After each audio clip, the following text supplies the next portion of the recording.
Ladies and gentlemen, first of all, let me thank Victor and Andrew for inviting me here. It is a privilege, it's an honor to participate in the inaugural Global Asia Dialogue. It is good to know that sometimes mix-ups happen also in these global dialogues.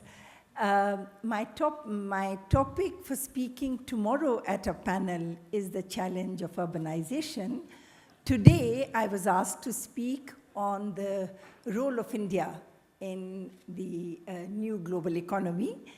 So I shall stay with the topic that was given to me.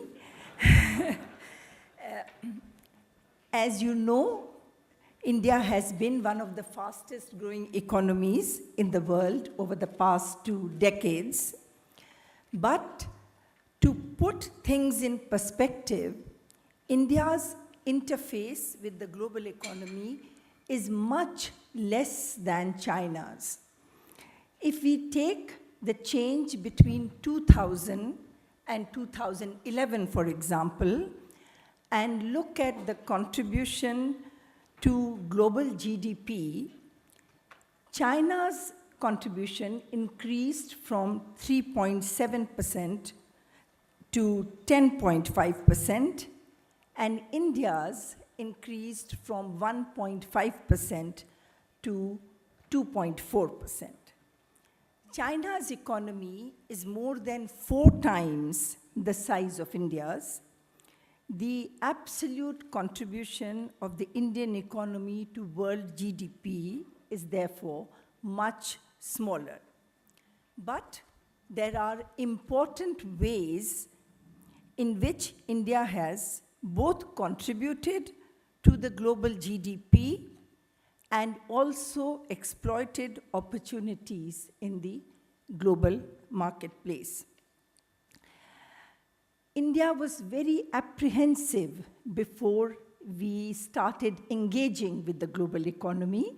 As you know, for a long period after our independence, India really fostered a regime of heavy protection, high degree of domestic regulation, and public sector dominance. Today, with this experience of the past 2 decades, India not only recognizes the importance of interdependence in the new global economy, but feels that we can benefit by engaging with the world economy. We must therefore help reform the institutions of global governance as we engage more and more with the rest of Asia, where the future of the global economy lies. But we must first and foremost lift our own burden. We must lift our people from the low levels of income and poverty to middle income levels and beyond. India made a radical break in 1991 from its past policies of inward orientation and started a process of opening up to trade and foreign investment. The growth response emerged a decade later as the cumulative impact of the gradualist reforms began to be felt on the investment climate.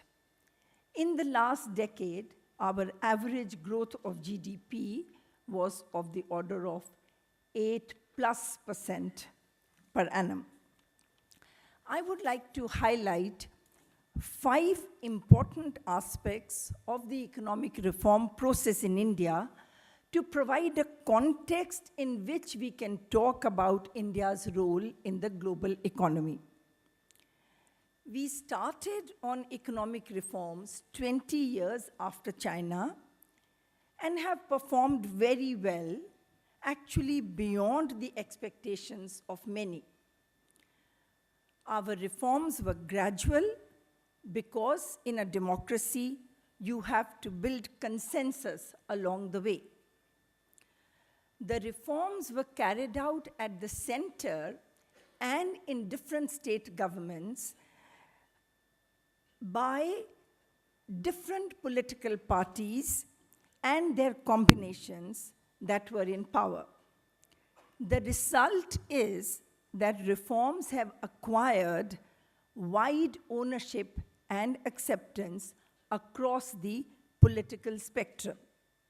This is very important in a democracy.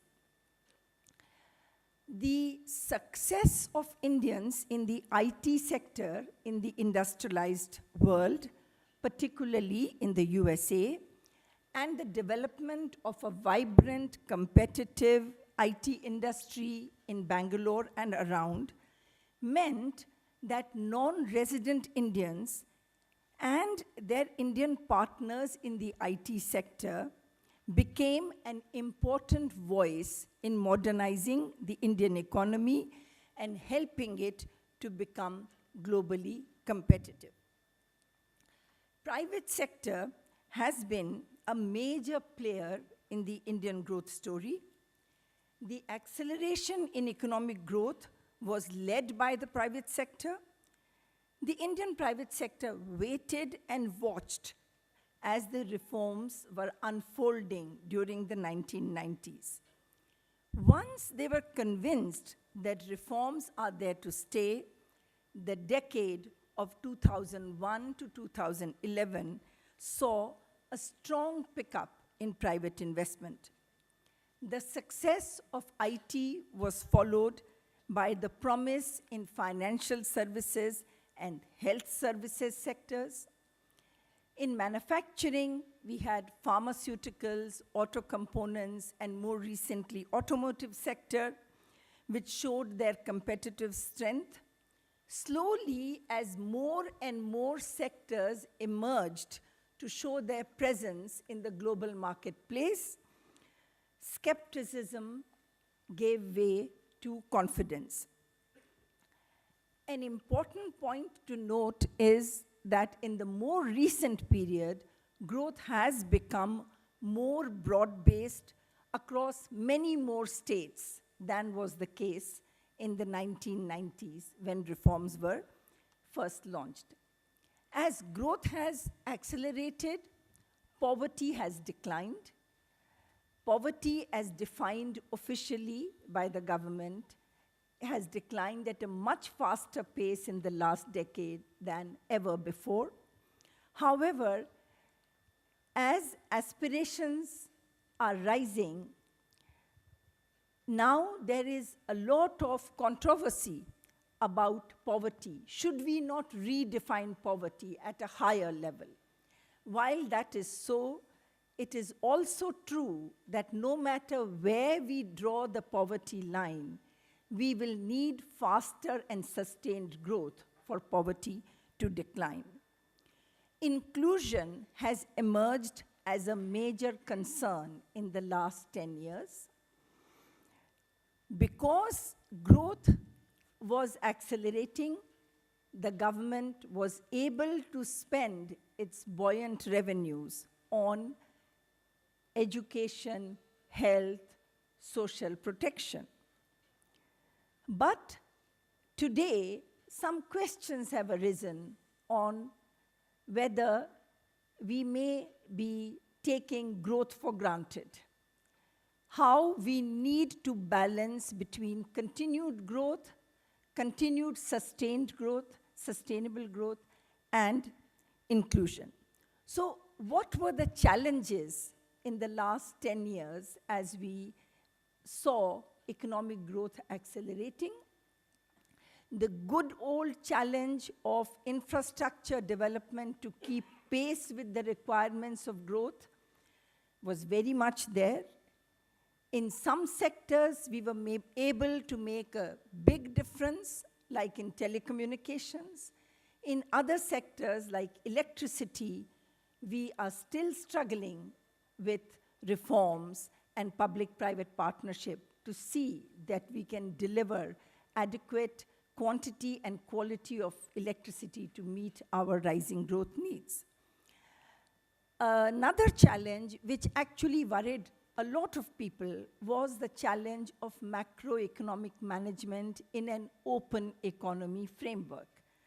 This was an area where we had come out for the first time, and as we integrate with the global economy and as we accelerate our pace of economic development, will we be able to manage a macroeconomic environment which was stable? On that, both on the side of fiscal reforms and in the area of monetary policy, which was a much more challenging area, I am very happy to say that one of our stalwarts who actually steered the economy through that is the former governor of the Reserve Bank of India, Dr. Y.V. Reddy, who is sitting amongst us, and he's going to be talking about this tomorrow. At the same time, there were some new challenges that appeared in the last decade in India. First, the challenge of urbanization. This was an area which was much neglected, and because industrial growth had been very slow in the earlier period, we did not really see that much migration coming from the rural to urban areas. Even today, India's degree of urbanization is much smaller than in most other countries. We have only 30% of our population, which is urban, compared with close to 50% in China, more than 70% in Korea, more than 80% in Brazil. So we have a long way to go as we accelerate our pace of development and growth. We will see much more of migration, and we will need to invest in our cities, which will be the engines of growth for the next 2, 3, 4 decades. And we need to invest in our cities in a sustainable manner. So when we talk about environmental protection, when we talk about stability, very often the dialogue used to get reduced to how the industrialized world has polluted the planet, and now they want us to do things right. But as we get into this stage of urbanization, building our cities, we recognize that we need to invest in our cities in a sustainable manner for our own public health requirements. We don't need to do this to do a favor to anyone else. It is in our self-interest that we do our urban planning right. We have transit-oriented planning. We accommodate housing in a manner so that we don't congest our cities. Because when we go into cities, we are looking for agglomeration economies. As we create cities, we have to ensure that congestion diseconomies do not offset the economies of agglomeration. So that's a new challenge that we are struggling with. The government of India has a major mission called the Jawaharlal Nehru National Urban Renewal Mission, which has been addressing these challenges. But as of now, it is a very small drop in a large ocean of problems that we have to cope with. And this task has to be done together with the state governments and local governments, who have to be empowered, mandated, and funded to build the cities right. A second new challenge that has come up, which we never heard about in India earlier, is that of skill deficit. In the past, when we were growing at 5.5% per year, we thought we had enough scientists and enough engineers to last us forever. We just needed to see our economy grow at 8+% per annum for 10 years to recognize that industry and services sectors were screaming skill deficits. And now we have a national skill development initiative in which public-private partnership is being used to see that skills are developed to match where there are demands coming up. And that's a new challenge that Indian economy has faced. There are some major concerns. We have had inadequate progress on employment, and this has to do with a whole range of policies of the industrial sector, our labor laws, and a number of the things that I will not go into.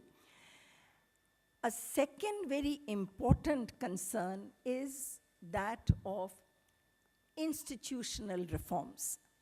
Now, at this stage, I would like to say that when you have an economy growing at as rapid a pace as India has grown in the last 10 years, you see structural transformation where people are moving, new sectors are emerging, and you have a need for regulatory environment, you have need for new laws, so you need institutions of legislature, institution of judiciary, institution of regulatory environment, all of that to be reformed to keep pace with the new economy that is emerging. Now, on the face of it, when institutions take time to adapt and adjust, it seems as if there is collapse of governance, especially in a democracy, in a society where media is open and debate and discussion is part of our nature and life. So we have witnessed quite a bit of that, and there are serious concerns on the governance front. But the way I view it is that when you cross the sound barrier and you move to a new atmosphere, there will be turbulence. And until you find a new equilibrium, until you have done institutional reforms, if you didn't see turbulence, that would show that you actually had not really moved. In our case, the per capita income growth just before economic reforms were launched was about 3.5% per year. Today, it is close to twice that rate in a short period of 20 years. So it is only to be expected that institutions will take time to adjust, and the entire society, the media, the civil society, the private sector, the government, everybody is engaged in a process of negotiations to see how the new set of institutions can be evolved, which can deal with a market-oriented economy, but with critical regulations, enforcement of law, so that the rules are transparent and clear.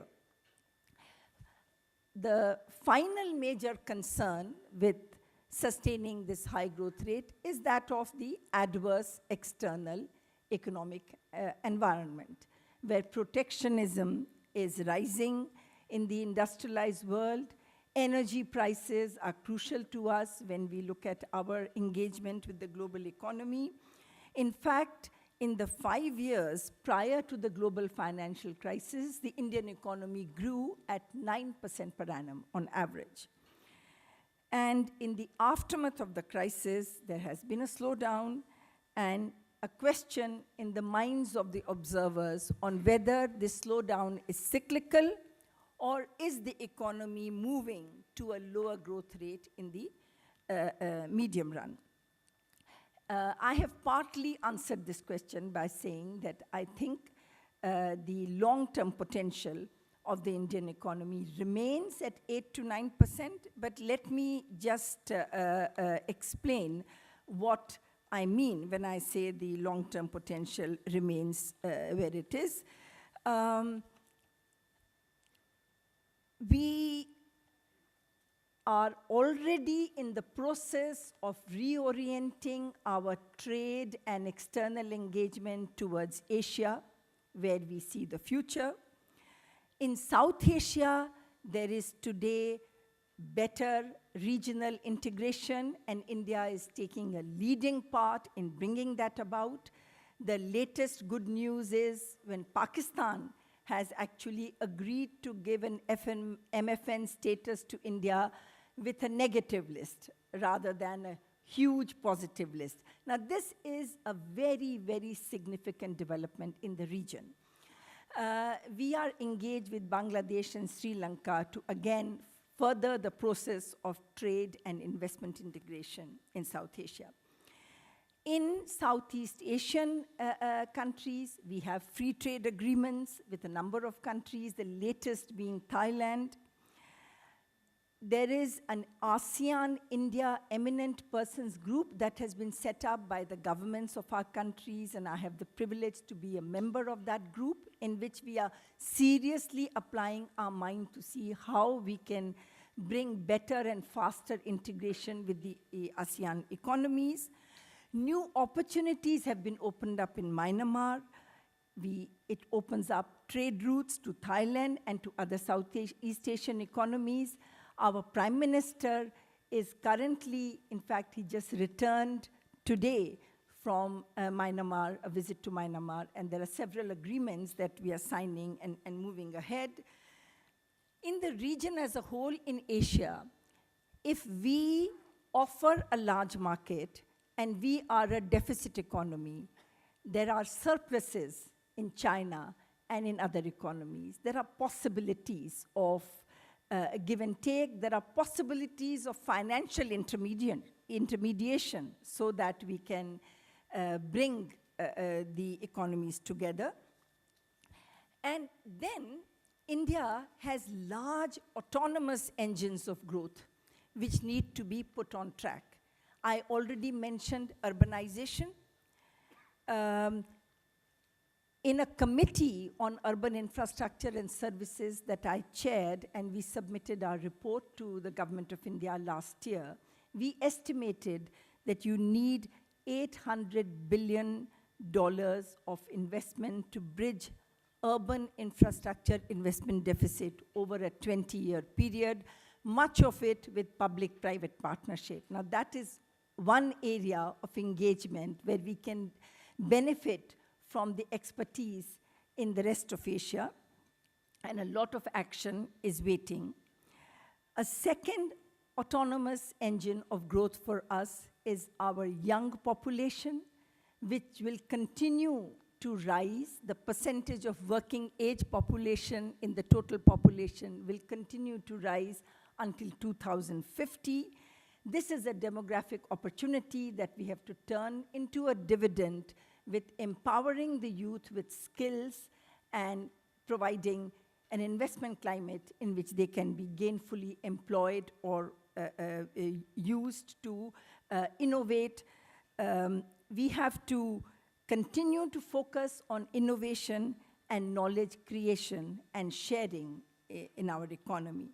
So as we capitalize on these trends, I see India delivering on the rising aspirations of our youth. Today, 50% of our population is below the age of 25.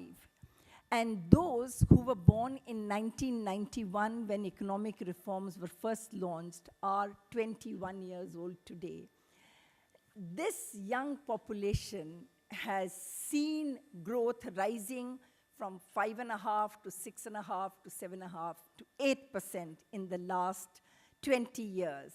They are restless for more, and no matter what the immediate challenges may be to any government, no matter what the political compulsions of coalitions or otherwise may be, the strength of a democracy is that when a majority of the population wants development, growth, and inclusion, the politicians get the message that they have to deliver if they have to survive. So I am very optimistic on the medium-term growth prospects for India as we engage more and more with Asia and with the world economy. And I have no doubt that dialogues like this enable us to take away lessons from each other and help us to really do knowledge sharing with our own policymakers in our own countries. So I thank you for giving me this opportunity to be here. Thank you, Dr. Ahluwalia. If I could ask you to stay on the stage, if I might. I have a question for you, and I know some in the audience might as well.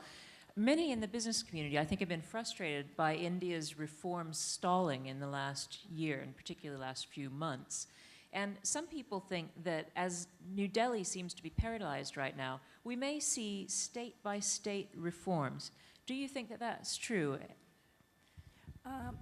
I think that is absolutely true. In fact, there is a lot of gloom at the macro level, but in the area in which I work, which is urbanization, and I travel a great deal to states and small cities and towns, things are thriving. I mean, some states are going full throttle, and more states are looking over their shoulders to see what they could do to get there. But you are right that in the investment sentiment at the central level, there's been some setback. I am convinced that we will overcome this particular hurdle because the real action is in the states. Oh, that's very interesting. All right. And we have